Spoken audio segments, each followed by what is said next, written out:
Hello and welcome back. So hey, I've actually made my sauce as I was speaking of earlier. What I did was I peeled a little of the skin back on it, and I'm actually pouring my sauce just under the skin so that the seasoning can get just below the skin.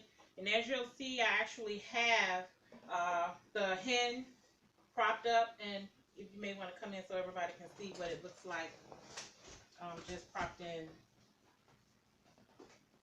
and sits in there just nice for someone who doesn't have an actual roaster, which I'm quite sure they're good to have.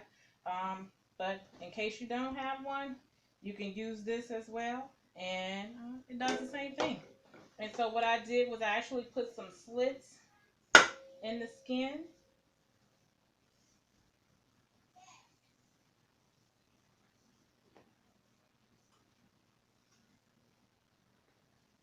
And so what I'm going to do now is I'm going to continue to pour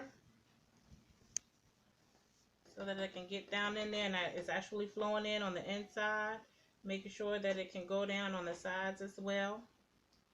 And again, this is just some lemon juice, Worcestershire sauce. There's some of the what I said? Oh, the pepper, olive oil, some onion powder, garlic powder, and so then what I'm gonna do is you can go ahead and sprinkle it on. It has some of the fresh herbs on it, and so now what I'm gonna do is I did put some salt on the outside. On the inside for the sauce. I'm gonna also put a little bit on the outside because we are roasting it. So, and then what I'm going to also do is I'm going to sprinkle some salt, just a little bit, and I'm going to put a little on my hand here and just kind of rub it on the outside here. And then what I'm going to do, I currently have my oven going at 350 degrees. I'm going to bake it for about 40 minutes, and then I'm going to check it. And after 40 minutes, 45 minutes, I'm going to check it in basically 10-minute intervals to see exactly if it's done. This one doesn't have the taste tester on it, so I'm going to go ahead and get my gloves off here. And I also have a pan at the bottom to kind of catch any of the drippings. And we're going to let that cook for a minute. Clean up my mess for a little bit here. Got some juice and some herbs here. Get that cleaned up. And so what I'm going to do is going to slide this out of the way. Scrub up on my knife. Because you want to always clean after you pass your poultry. And so what I'm going to do now is, while I'm cleaning my knife, I am going to actually start to cut my vegetables while that's done. And the vegetables are not going to take that long to cook. So what I'm going to do is I'm going to go ahead and proceed to slice. This was I had used this for my herbs. So I'll just go ahead and work on. I want to peel. I've already washed my vegetables over here, so I'm just going to go ahead and start peeling me some carrots. And then what I'm going to do is, once I peel it on the right side here, I'm going to go ahead and start to cut them up in kind of like an oblique type of technique that I learned in my cooking class at Stratford University with Chef Sears. Hope I kind of get it together. Had a few online classes since his class, so I'm going to work on it and see what I can get here. I know he'll be laying me out because I don't have as many of the bowls as we have at school. So my scrap bowl is not here, but my trash can is right beside me, and that's where my scrap is going. I want to get all of this skin off my carrots here, and then what I'm going to do is proceed to just kind of cut the carrots in like an oblique kind of technique. And then once I get all of my vegetables cut up, I'm going to actually put them into the pan that I have prepared. That's actually, it has water on it. Water in it is boiling now. I did not add salt because I am trying to be conscious of the sodium intake. So I did not put salt in it. I was told that you don't necessarily have to put salt when you are boiling your vegetables, especially fresh vegetables.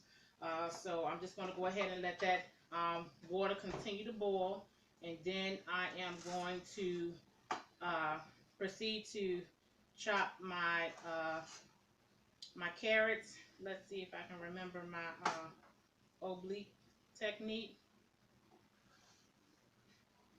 And let's see if we can go ahead and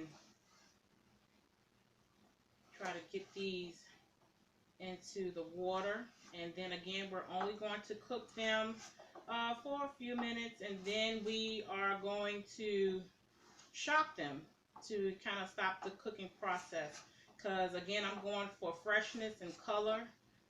A lot of times we tend to cook our vegetables too long, so you cook the nutrients out of them, and that's what we want.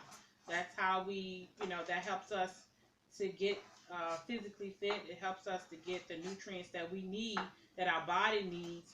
And a lot of times we try to take supplements to try to make up for what we actually aren't getting in our foods. Whereas if we prepare the food correctly, and if we not cook the food too long, we can get the nutrients that we need from the vegetables. So that's what my goal is here today. So I'm going to still continue to chop here, going for that oblique look. Some of them working right for me, some of it isn't. But I'm trying. I'm in school.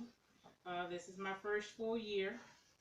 So I am basically here for baking and pastry arts. But there are some classes and some techniques that we have to learn that's going to help in that field as well.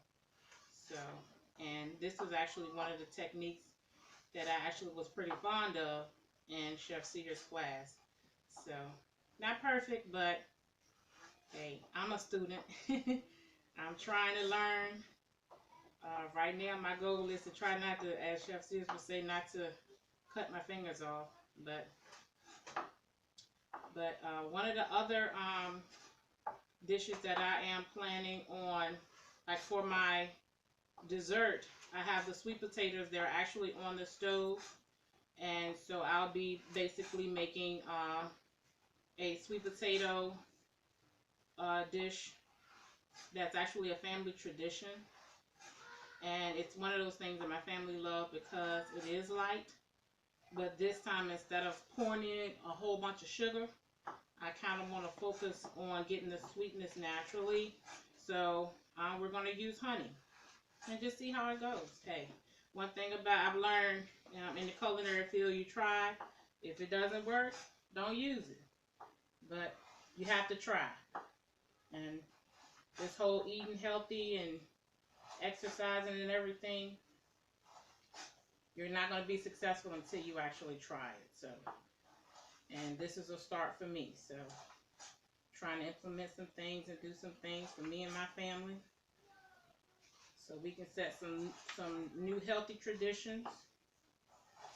And as this class has basically taught me, even traditions that you currently have, you can just revamp them and find you some new techniques to make it healthy. And so those are all of my carrots. Again, not perfect, but not bad. Not bad at all. Not bad at all. So I didn't need to do a lot because I'm only cooking this. My husband, who actually is doing my video, my best friend, he's the one that's actually gonna be my tester. So that's what we're going to do with that. So actually what I'm going to do now is I'm going to wipe this off because I don't like orange stuff on my vegetables. So everybody is going to have their own bowl. Should have had this out and done. But because what I want to do is I want to kind of get the vegetables, get them in kind of at the same time. Now, I have my asparagus done. I have my asparagus.